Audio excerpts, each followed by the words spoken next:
بسم اللہ الرحمن الرحیم الرحمن علم القرآن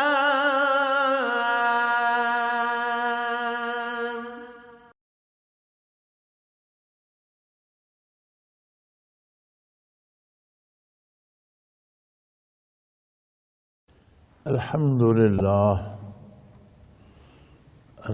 لله رب العالمين والصلاة والسلام على حبيبه محمد وآله وصحبه أجمعين. أعوذ بالله من الشيطان الرجيم. بسم الله الرحمن الرحيم.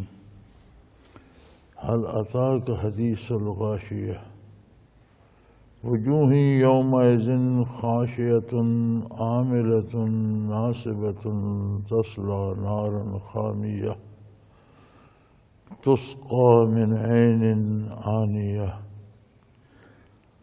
ليس لهم طعام إلا ضريع لا يسمن ولا يغني من جوع. اللهم سبحانك لا علم لنا إلا ما علمتنا إنك أنت العليم الحكيم. مولاي صل وسلم دائما أبدا على حبيبك خير الخلق كلهم.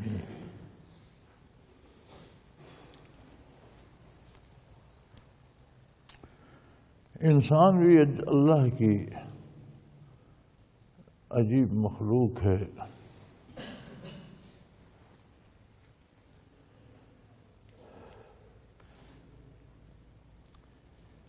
عظمت باری سے آشنا ہو جائے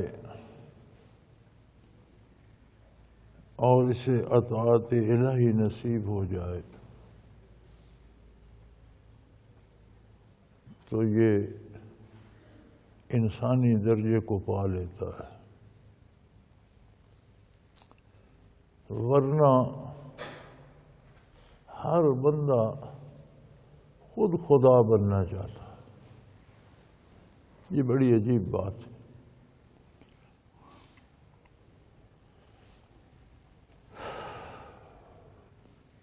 زبانی تو کوئی نہیں کہتا کہ میں خدا ہوں. بہت کم لوگ ایسے ہوتے ہیں جو یہ دعویٰ کرتے ہوں، لیکن اس کا کردار، اس کی سوچیں اور اس کی زندگی یہ بتاتی ہے کہ وہ چاہتا ہے کہ ایسا ہر کام ویسا ہو جیسا میں چاہتا ہوں. جو میں کہوں وہ پورا ہو جائے، جو میں چاہوں وہ ہو جائے. اب یہ شان تو اللہ کریم کی ہے کہ وہ جو چاہے ہو جائے، جو فرمائے ہو جائے. یہ تو اللہ کی شان ہے. بندہ تو بندہ ہے.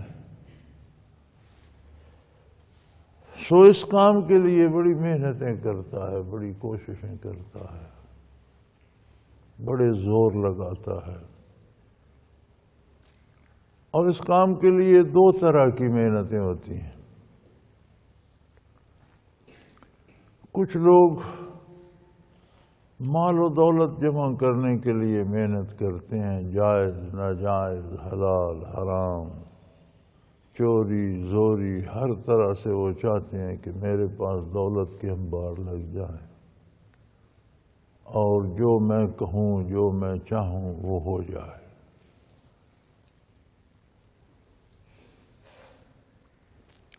پھر وہ چھوٹے موٹے خدا بن جاتے ہیں.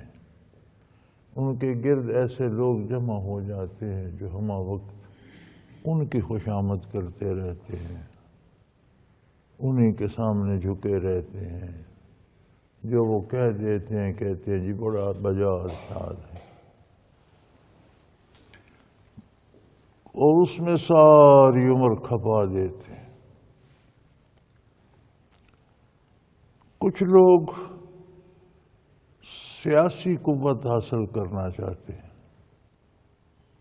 اس کے لیے بڑی محنت، بڑا مجاہدہ، بڑے جھوٹ بولتے ہیں، بڑی خوشامدیں کرتے ہیں، بڑے زور لگاتے ہیں، ساری عمریں لگا کر کوئی سیاسی مقام و مرتبہ حاصل کر لیتے ہیں۔ پھر ان کے گرد بھی ایک پجاریوں کا گروہ، خوشامدیوں کا ٹولہ جمع ہو جاتا ہے جو ان کی پوجا کرتا رہتا ہے، ان کی ہر بات پہ سر تسلیم خم کرتا رہتا ہے، اور وہ خوش ہوتے رہتے ہیں کہ کچھ تو میرے ماننے والے بھی ہیں۔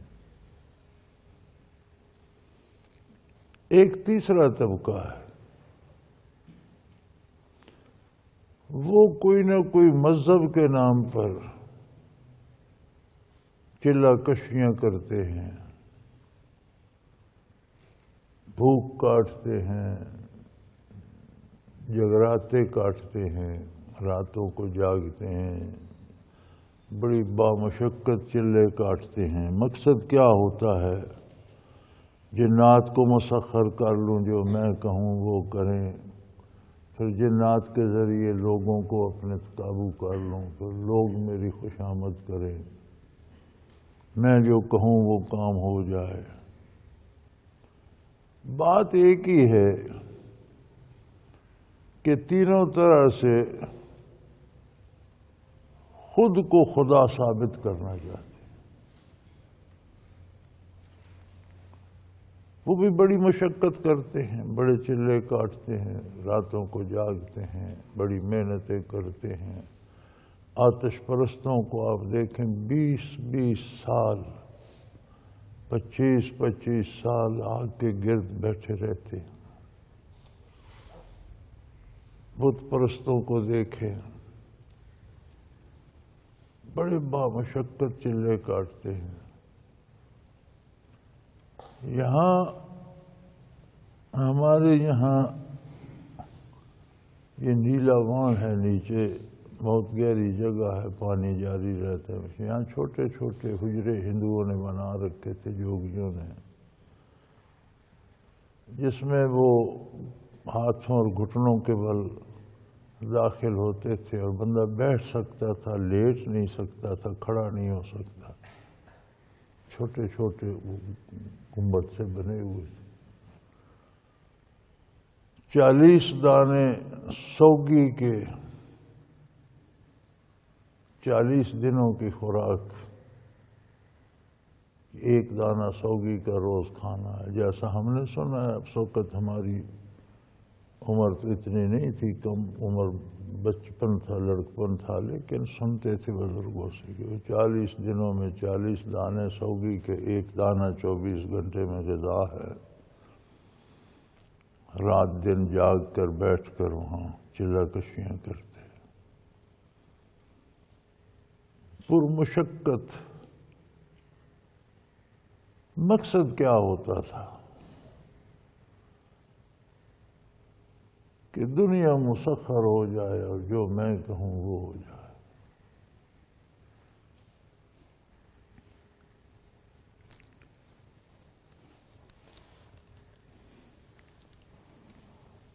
حل اتاک حدیث الغاشیہ،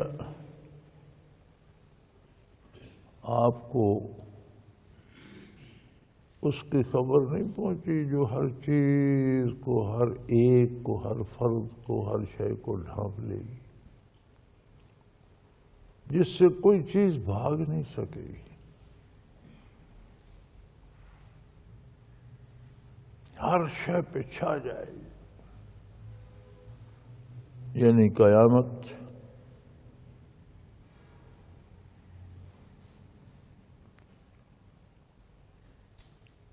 قیامت ایسا حادثہ ہوگا، چند چیزوں کو اللہ کریم نے اس سے استثناء بخشا ہے، جیسے جنت و دوزخ فنا نہیں ہوگی، عرش الہی فنا نہیں ہوگا، لوح محفوظ فنا نہیں ہوگی۔ اس کے علاوہ کچھ باقی نہیں بچے۔ وہ بھی اللہ جل شانہ کی اپنی مرضی، جس کو بچانا چاہے ہر شے پہ چھا جائے گی، کوئی بھاگ نہیں سکے گا، کوئی چھپ نہیں سکے گا، کوئی کہیں جا نہیں سکے گا۔ غاشیہ لپیٹ میں لے لے گی، چھا جائے گی، گرفت میں لے لے گی۔ اس کا مفہوم یوں بھی بنتا ہے کہ آپ کو اس کی بات سنائیں جو ہر ایک کو لپیٹ میں لے لے گی، ہر شے پر چھا جائے گی۔ وجوہ یومئذ خاشعہ، بہت سے چہرے اس دن ایسے ہوں گے جو بہت ذلیل ہوں گے،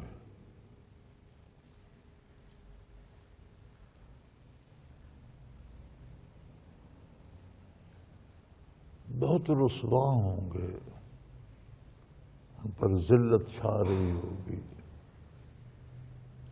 انتہائی رسوائی میں گرفتار ہوں گے۔ حالانکہ دنیا میں عاملۃ ناصبہ، دنیا میں انہوں نے اتنے مجاہدے کیے ہوں گے، اتنی مشقت کی ہوگی کہ تھک ہار کر آخرت میں پہنچیں گے۔ عجیب عجیب چلا کشیاں کی جاتی ہیں، 40 دن پانی میں کھڑے رہے، دریاؤں میں کھڑے رہے، غاروں میں بیٹھے رہے، جنگلوں میں بیٹھے رہے، بھوک کاٹی، پیاس کاٹی، چہرے مسخ ہو گئے۔ اسی طرح سیاسی مقام حاصل کرنے کے لیے آپ دیکھیں کتنے سیاستدان ایسے ہیں، آج بھی ٹیلی ویژن پہ بات کر رہے ہوں تو ان کے چہرے پہ تشنج طاری ہوتا ہے، کھالیں کھچ جاتی ہیں، رگیں پھول جاتی ہیں۔ حاصل کیا ہے؟ کہ لوگ میرے تابع ہو جائیں، میں خدا بن جاؤں۔ تو فرمایا انہوں نے دنیا میں بڑی محنت کی ہوگی، بڑے مجاہدے کیے ہوں گے، تھک کے ہارے بیچارے قیامت کو پہنچیں گے، تھکے ہارے محنت مشقت کے مارے ہوئے آخرت میں پہنچیں گے، اور وہاں اتنی ذلت ہوگی جس کی کوئی حد نہیں۔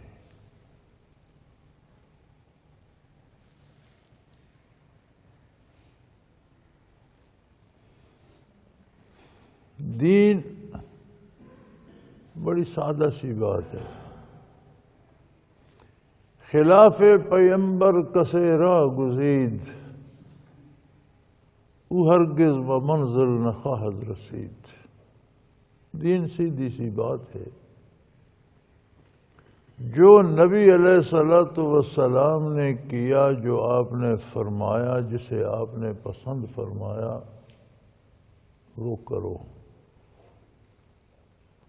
اس کے خلاف جو بھی کرے گا وہ کبھی منزل نہیں پا سکے گا۔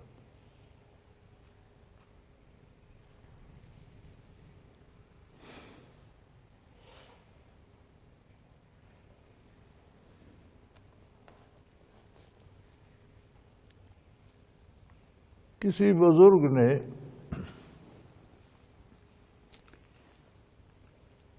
اپنے کسی شاگرد کو خلیفہ مجاز بنایا، اجازت دی لوگوں کو تربیت کرنے کی، لوگوں کی تربیت کی۔ ظاہر ہے پہلے اس کی تربیت فرمائی ہوگی، اس قابل کیا ہوگا کہ تربیت کر سکے۔ وقت رخصت اس نے پوچھا کہ مجھے کوئی نصیحت فرما دیجئے، میں کیسے رہوں؟ انہوں نے فرمایا سادہ سی بات ہے، خدا بننے کی کوشش نہ کرنا، رسول بننے کی کوشش نہ کرنا،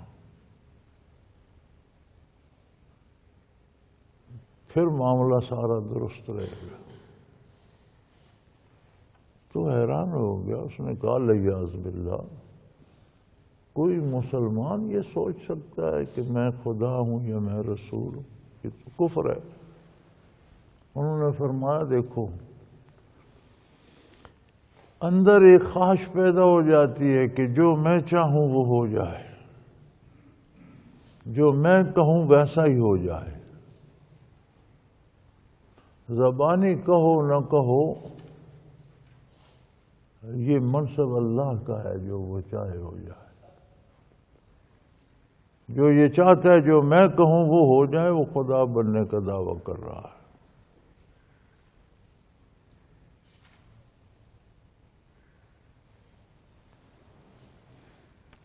وہ کسی نے ایک تصویر بنائی تھی نا، تو اس کے بارے شاعر کہتا ہے کہ مصور کھینچ کر تصویر تیری، مصور کھینچ کر تصویر تیری، خدا ہونے کا دعویٰ کر رہا ہے۔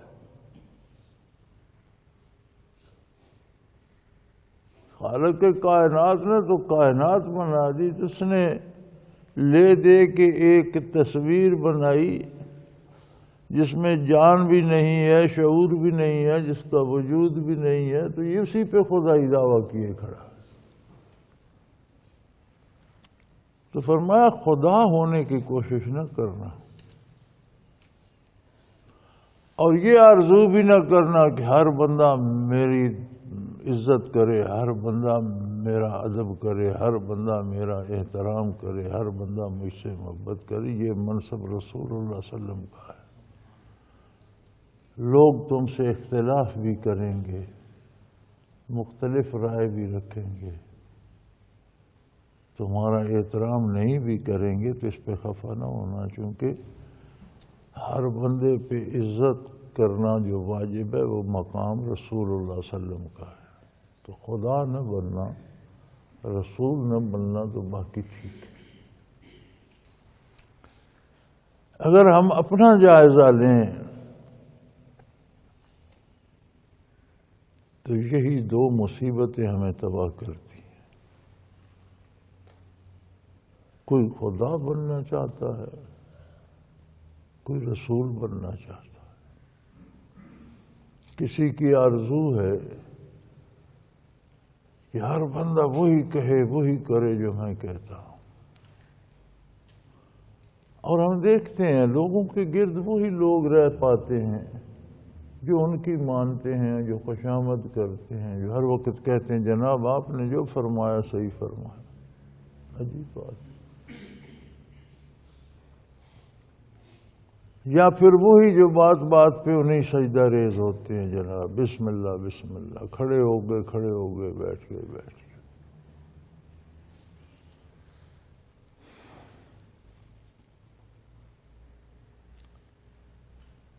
شریعت بندے کو بندہ بناتی ہے،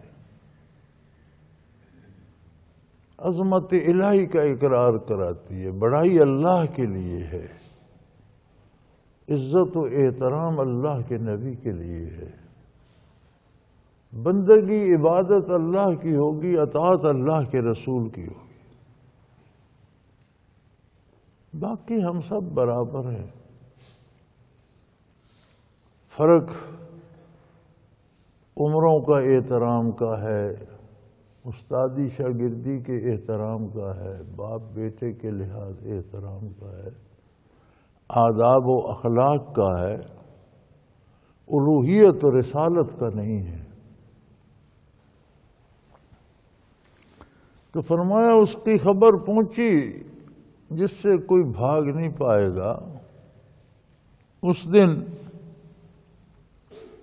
بہت سے چہرے بڑے ذلیل ہوں گے، حالانکہ وہ بڑی محنتیں کر کے، بڑی مشقتیں کر کے، بڑی چلہ کشیاں کر کے، بڑے اوٹ پٹانگ وظیفے پڑھ کر، بھوکے کاٹ کر، راتوں کو جاگ کر اقتدار کے لیے محنتیں کر کر کے، دولت کے لیے دھکے کھا کھا کر، عاملۃ ناصبہ، بڑی محنتیں کر کر کے تھکے ہوں گے، لیکن میدان حشر میں پہنچیں گے تو تسلا نارن خامیہ، دہکتی ہوئی بھڑکتی ہوئی آگ میں داخل ہوں، کیونکہ وہ ساری محنت انہوں نے خود کو خدا بنانے کے لیے کی، وہ سارے مجاہدے اپنی بڑائی کے لیے کیے، وہ ساری چلہ کشیاں باطل پر کی۔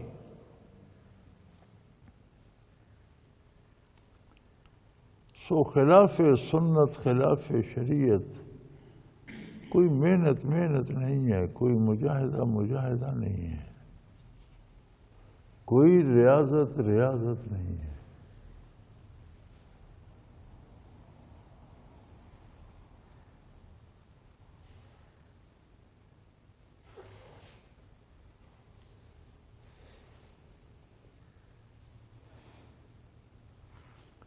ہر شعبے میں لوگ بڑی محنت سے سیکھتے ہیں، بڑے خرچ کرتے ہیں، بڑا سرمایہ لگاتے ہیں، رات دن کی محنت لگاتے ہیں، بھاگ دوڑ، دولت کمانے کے لیے جائز ناجائز، حلال حرام، سیاسی مقام و مرتبہ پانے کے لیے حلال حرام، جائز ناجائز وسائل اختیار کرتے ہیں، ہزاروں لوگوں کا خون کر کے ان لاشوں پہ کھڑے ہو کر اپنے آپ کو بلند کرتے ہیں، کتنے لوگوں کو مروا کر تباہ کر کے اقتدار تک پہنچنے کی کوشش کرتے ہیں، کچھ مذہب کا سہارا لے کر چلہ کشیاں کر کے پھر لوگوں پر حکومت کرنا چاہتے ہیں، لوگ میرے پاس آئیں، لوگ میری بات مانیں، جو میں کہوں وہ ہو جائے، عملیات اور چلہ کشیاں اور ناجائز۔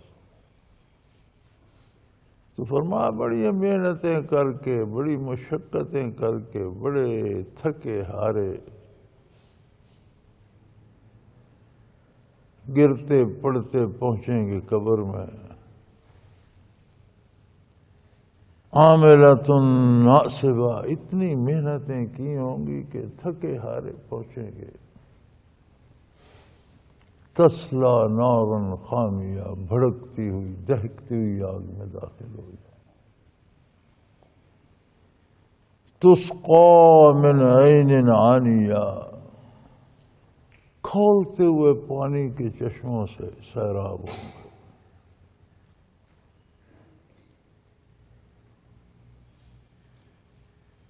جس جگہ داخل ہوں گے وہ ساری کھولتی بھڑکتی ہوئی دہکتی ہوئی آگ ہوگی، جو پانی ملے گا وہ اتنا کھولتا ہوا ہوگا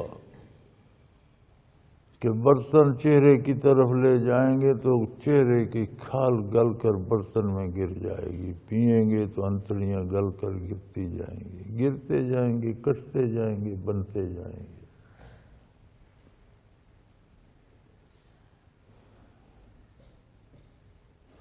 لیس لہم طعام الا من ضریع،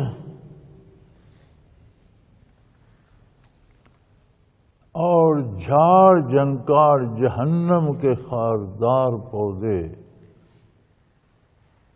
جہنم کا جھاڑ جھنکار ان کو غذا دیا جائے گا،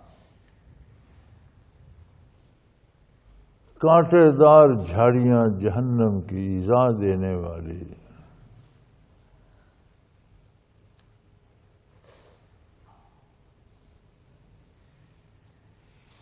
اللہ معاف کرے، دنیا میں بھی ایسی جھاڑیاں ہیں، ایک تو کانٹا ویسے بھی چبھ جائے تو ایذا دیتا ہے، بعض ایسے پودے بھی ہیں جن کے کانٹے زہریلے ہیں، صرف چبھ کر ایذا اور درد نہیں کرتے، چبھ جائیں تو وہاں زخم بن جاتا ہے، پیپ پڑ جاتی ہے۔ اگر دنیا میں ایسے ہیں تو جہنم کے خارزار کیسے ہوں گے؟ ان کے اثرات کیا ہوں گے اور ان کے نتائج کیا ہوں گے اور وہ کتنے تکلیف دہ ہوں گے؟ تو فرمایا پینے کو وہ کھولتے پانی، کھانے کے وہ خاردار جھاڑ جھنکاڑ ہوں گے۔ اور پھر مزے کی بات یہ ہے کہ چلو کھانا 2 لقمے 4 لقمے 10 لقمے کھایا تو بات ختم ہوگی۔ فرمایا نہیں، بھوک ان کی مٹے گی نہیں، کھانا ہی کھانے پڑیں گے، کھاتے رہیں گے۔ لا یسمن ولا یغنی من جوع، نہ تو ان سے بدن پر کوئی گوشت یا کوئی چیز بنے گی، نہ تو جسم کو طاقت دیں گے، نہ ہی بھوک مٹے گی، کھاتے ہی رہیں گے۔ وہ دنیا میں تو کوئی کڑوا کھائے، میٹھا کھائے، لذیذ کھائے، بے لذت کھائے، ایک مقدار ہے کھانے کی، کھا لیا چلو پیٹ بھر گیا، اچھا تھا یا برا تھا۔ فرمایا وہاں پیٹ نہیں بھرے گا، کھاتے ہی رہیں گے، کیونکہ بطور سزا بطور عذاب کے کھانا پڑے گا۔ لا یسمنو، وہ جسم کو طاقت نہیں دے گا کہ کھانا کھایا تو جسم میں جان پڑ گئی نا۔ ولا یغنی من جوع، نہیں بھوک مٹائے گا، کھاتے رہیں گے پھر بھوکے کے بھوکے، پھر منہ ماریں گے، پھر وہی جھاڑ جھنکاڑ، پھر زخمی ہوں گی، زبان زخمی ہوں گی، ہونٹ زخمی ہوں گے، پیپ پڑ جائے گی، زخم بن جائیں گے، پھر وہی کانٹے کھائیں گے، حلق پھٹ جائے گا، زخم ہو جائیں گے، انتڑیاں پھٹتی چلی جائیں گی، درد سے چلا رہے ہوں گے، ہاتھ لگائیں گے ہاتھ پھٹ جائیں گے، پھر وہی پٹ پٹ کر وہی کھا رہے ہو۔ وہ بس کر دو، چھوڑ دو بھئی، بھوک نہیں مٹتی۔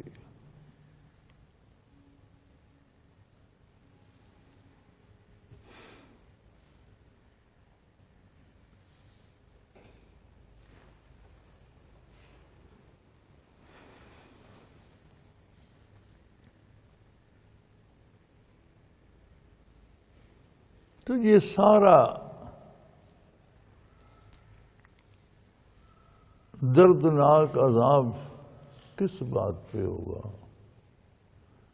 حالانکہ سارے ان لوگوں کا ذکر ہے جنہوں نے بڑی محنتیں کی، بڑے مجاہدے کیے، بڑی کوشش کی، بڑی محنت کی، بڑے دکھ اٹھائے۔ فرمایا تھکے ہارے مشقت کر کر کر کر کے قیامت کو پہنچیں گے، دنیا سے محنتیں کر کر کر کے برزخ میں پہنچے، تھکے ہارے۔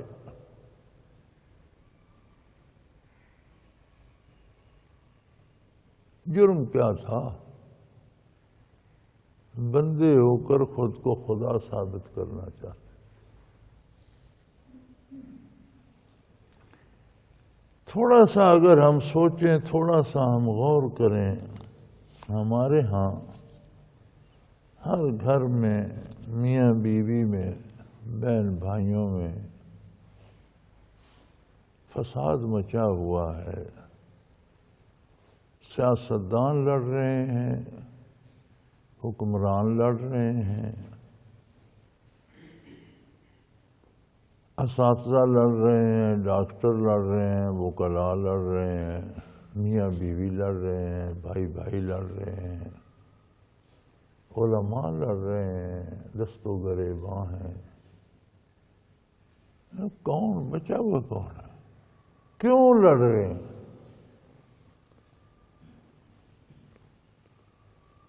پتہ ہے وجہ کیا ہے؟ ہر ایک کہتا ہے جو میں کہتا ہوں وہ مان۔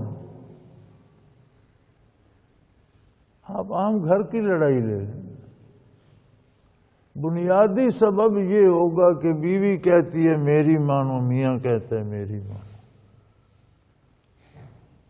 ماں کہتی ہے میری مانو، بیٹی کہتی ہے میری مانو، باپ کہتا ہے میری مانو، بیٹا کہتا ہے میری مانو۔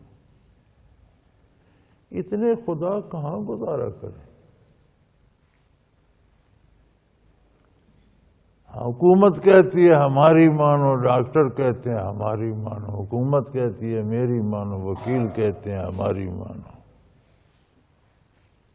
یہ سارے جھگڑوں کو اگر آپ بیٹھ کر تجزیہ کریں تو خداؤں کی خداؤں سے جھگڑے۔ اللہ کریم فرماتے ہیں نا کہ اگر زیادہ الہ ہوتے، ایک سے زیادہ دو الہ ہوتے تو ایک دوسرے پر چڑھائی کر دیتے۔ وہی قانون ہے، جب ایک گھر میں دو خدا جمع ہو جاتے ہیں تو جنگ ہو جاتی۔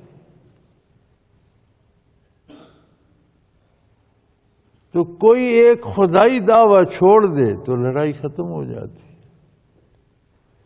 آپ جہاں دیکھیں گے جھگڑے کی بنیاد یہ ہوگی کہ یہ میری نہیں مانتا۔ وہ یار تیری ماننے کی کیا ہے؟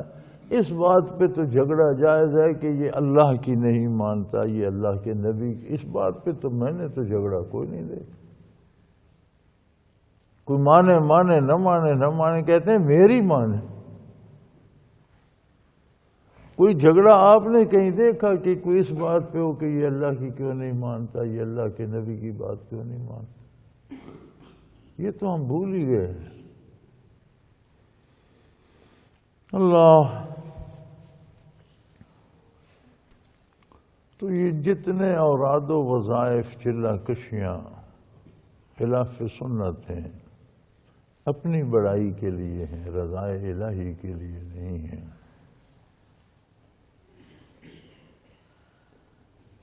خلاف شریعت، اور اکثر چلے والوں کو تو جس بات پہ جو وظیفے پڑھ رہے ہیں ان کے مفہوم بھی نہیں آتے، ان میں کفریہ کلمات ہوتے ہیں، شیطانی کلمات ہوتے ہیں، تعویذ لکھتے ہیں، پتہ نہیں کہ لکھ کیا رہے ہیں، جو شیطانی کلمات ہوتے ہیں، تسبیحات پڑھ رہے ہیں، اس کے مفہوم پتہ ہی نہیں۔ اپنی بڑائی کے لیے یہ محنتیں بالآخر عذاب الہی کا سبب بنتی ہیں۔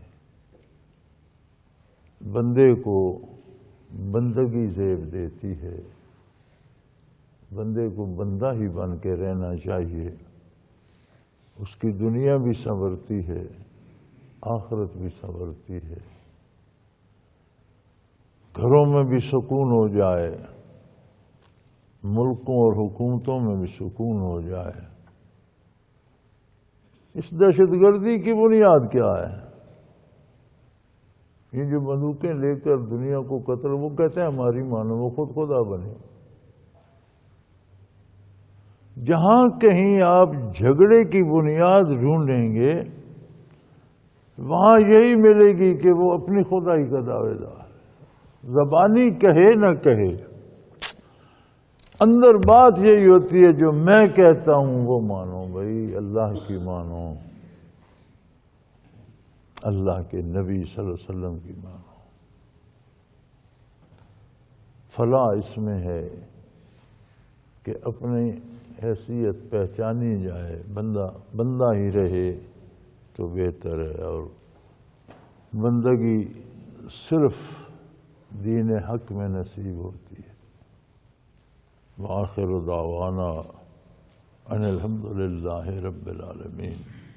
اللہ اللہ اللہ اللہ اللہ اللہ اللہ اللہ۔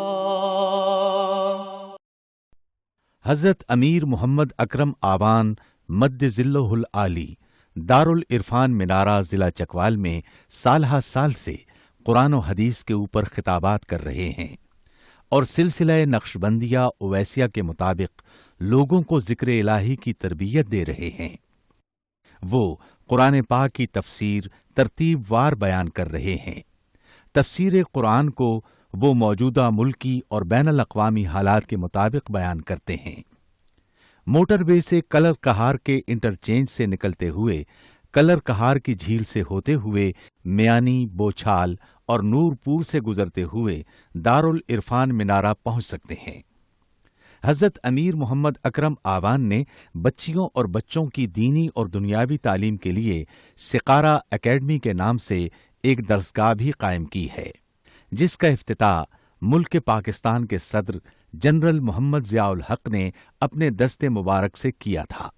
وہ تمام احباب جو اسلام کی طلب رکھتے ہیں ان سے گزارش ہے کہ دارالعرفان منارہ ضلع چکوال میں امیر محمد اکرم آوان صاحب کے خطابات سے مستفید ہوں۔ وہ ہر جمعے کو نماز سے پہلے بیان فرماتے ہیں۔ ہر ماہ کی پہلی اتوار کو ماہانہ اجتماع ہوتا ہے جس میں آپ خصوصی خطاب فرماتے ہیں اور پاکستان کے چاروں صوبوں سے احباب اس اجتماع میں شرکت کرتے ہیں۔ اس کے علاوہ یہاں سال میں 2 مرکزی اجتماعات بھی ہوتے ہیں، ایک رمضان المبارک میں اعتکاف کا اجتماع اور دوسرا جولائی اور اگست میں 40 دن کا اجتماع ہوتا ہے جس میں روحانی تربیت کی جاتی ہے۔